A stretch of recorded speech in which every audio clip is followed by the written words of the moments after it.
Assalamualaikum warahmatullahi wabarakatuh. Ciri orang mau meninggal tanpa sakit bisa dilihat tanda kematiannya bahkan 40 hari sebelum ajal menjemput. Ciri orang mau meninggal yang umumnya terjadi bisa terlihat dari fisik. Ciri orang mau meninggal terlihat tanda-tanda fisik dan mental yang umumnya terjadi menjelang kematian. Kematian memang menjadi rahasia Sang Pencipta. Tak pernah ada yang tahu kapan dan di mananya. Namun setiap yang bernyawa pasti akan menemui ajalnya. 40 hari menuju kematian. Tanda-tanda kematian juga muncul setelah masuk waktu asar.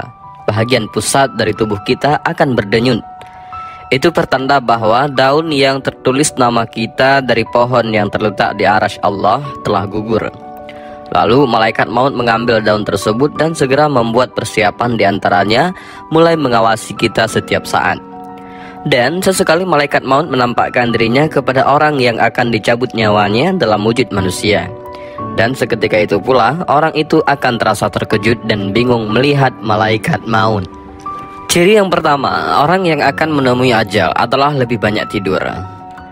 Beberapa bulan sebelum kematian alami, orang sekarat cenderung mulai tidur lebih banyak dari biasanya.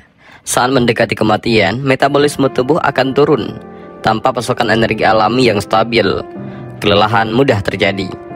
Dalam menghadapinya, disarankan untuk membiarkan mereka tidur dan bantu menemukan tempat yang nyaman untuk beristirahat. Yang kedua, mengurangi makan dan minum. Kebutuhan energi semakin berkurang seiring bertambahnya usia. Kecenderungan karena merasa tidak membutuhkan banyak energi untuk melakukan banyak tugas sehari-hari, sehingga semangat makanan dan minuman berkurang. Orang sekarat sangat mungkin tidak memiliki selera makanan sama sekali, bahkan terhadap nafsu dan menu favorit mereka. Seseorang mungkin berhenti makan atau minum sama sekali beberapa hari menjelang kematiannya. Dalam menghadapinya, disarankan untuk membiarkan mereka makan saat lapar, waktu di mana mereka menginginkannya. Menghidrasi tubuh itu penting, sehingga baiknya selalu tawarkan mereka minuman yang segar.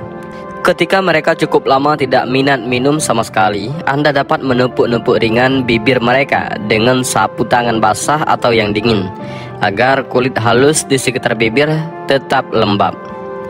Yang ketiga, menarik diri dari orang-orang. Tidak jarang orang yang sakit keras perlahan-lahan menarik diri dari aktivitas sosial dan orang-orang di lingkungannya. Itu adalah cerminan alami dari perubahan energi serta keinginan untuk menjaga hari-hari terakhir mereka. Dalam menghadapinya, Anda tidak perlu tersinggung dengan sikap yang demikian, sebab belum tentu itu cerminan bagaimana perasaan mereka tentang Anda. Beberapa orang tidak ingin membiarkan orang lain melihat mereka sekarat. Jadi mereka mungkin mengisolasi diri di hari-hari terakhir mereka. Berkunjunglah saat mereka merasa nyaman. Yang keempat, perubahan di organ vital. Menjelang kematian, orang yang sekarat umumnya mengalami penurunan tekanan darah. Saat tekanan darah rendah, ginjal juga akan berhenti bekerja. Anda mungkin melihat urin yang berwarna sawo matang, coklat atau merah kecoklatan. Selain itu, perubahan pernapasan menjadi lebih jelas. Detak jantung juga menjadi tidak teratur dan sulit terdeteksi. Yang kelima, perubahan pada kotoran. Kuantitas kencing dan buang air besar orang sekarat lebih sedikit dan tidak teratur dikarenakan orang yang menjelang kematian sedikit makan dan minum. Semakin mereka sedikit makan dan minum, mungkin mereka lebih jarang buang air kecil dan besar. Kondisi tersebut adalah proses alami. Jadi jangan khawatir jika menjelang kematian orang berhenti buang air besar dan kecil. Perubahan warna urin juga normal. Kencing mencerminkan fungsi ginjal, dan ketika ginjal mati, produksi urin mungkin melambat atau berhenti. Di beberapa pengaturan perawatan kesehatan seperti fasilitas rumah sakit, penyedia layanan kesehatan akan menggunakan kateter untuk mengalirkan urin dari kandung kemih. Beberapa hari terakhir menjelang kematian, seseorang dapat dengan tiba-tiba menunjukkan energi yang kuat. Ia ingin bangun dari tempat tidur, berbicara dengan orang yang dicintai, atau makan lahap setelah berhari-hari tidak nafsu makan. Beberapa orang terdekatnya menganggap itu pertanda baik karena kondisi yang sakit akan berangsur sehat. Namun ketahuilah bahwa itu adalah tahap umum seseorang yang sakit semakin dekat menuju dengan kematian. Itu adalah tindakan fisik terakhir orang yang sekarat sebelum menjadi lebih parah. Gelombang energi biasanya singkat. Setelah itu tanda-tanda kematian kembali dalam bentuk yang lebih kuat. Pernafasan menjadi lebih tidak teratur dan seringkali lebih lambat. Kondisi ini terjadi di mana nafas cepat diikuti oleh periode tidak bernapas sama sekali. Di telapak tangan dan kaki bisa muncul bintik-bintik keunguan atau belang-belang. Bintik-bintik ini perlahan-lahan bisa naik ke lengan dan kaki. Bibir dan dasar kuku berwarna kebiruan atau ungu, dan bibir mungkin terkulai. Orang tersebut biasanya menjadi tidak responsif. Mereka mungkin memiliki mata terbuka tetapi tidak bisa melihat sekeliling mereka. Dipercaya secara luas bahwa pendengaran adalah indera terakhir yang berfungsi menjelang kematian. Jadi disarankan agar orang yang dicintai meluangkan waktu untuk duduk bersama dan berbicara dengan orang yang tengah sekarat. Kematian datang saat pernapasan dan jantung berhenti total. Tak dapat dipungkiri, setiap makhluk bernyawa di dunia akan meninggal dunia. Sebagaimana hal ini sudah menjadi ketetapan mutlak dari Allah Subhanahu wa Ta'ala. Setelah meninggal, tahapan seseorang selanjutnya adalah menunggu hari kiamat tiba di alam kubur.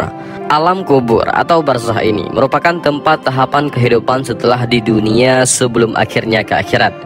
Dalam Islam, di alam kubur inilah orang akan mempertanggungjawabkan amalannya selama di dunia. Orang akan menjawab pertanyaan dari malaikat mungkar dan nakir.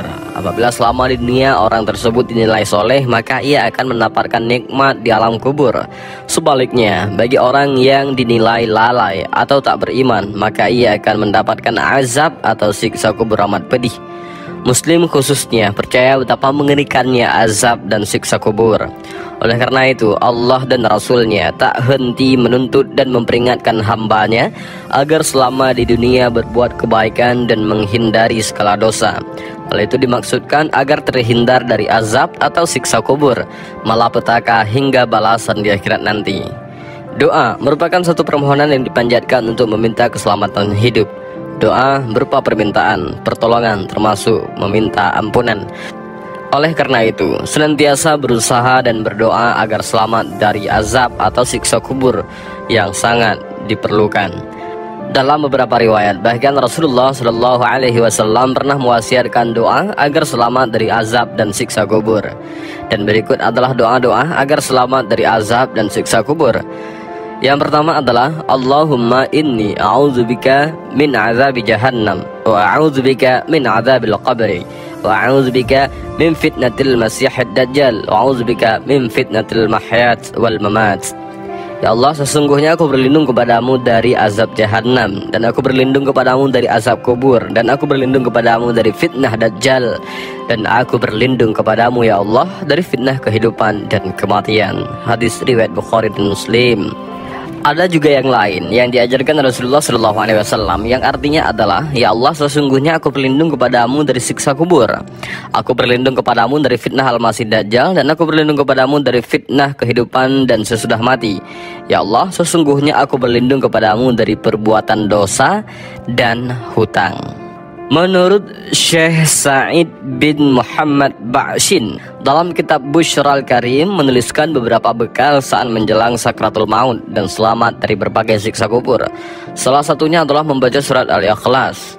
Siapa yang membaca surat Al-Ikhlas sebanyak 40 kali saat sakit menjelang kematiannya, maka telah datang keterangan hadis menyebutkan bahwa ia tidak disiksa dalam kubur. Ia juga aman dari impitan kubur, dan para malaikat dengan telapak tangan mereka akan membawanya menyeberangi jembatan Sirat hingga ke surga. Dan inilah sedikit pembahasan tentang 40 hari sebelum ajal. Ada ciri orang mau meninggal, dan ada doa yaitu surat Al-Ikhlas dan doa setelah sholat agar selamat dari siksa kubur. Mudah-mudahan video ini bermanfaat. Allahu a'lam bishawab. Assalamualaikum warahmatullahi wabarakatuh.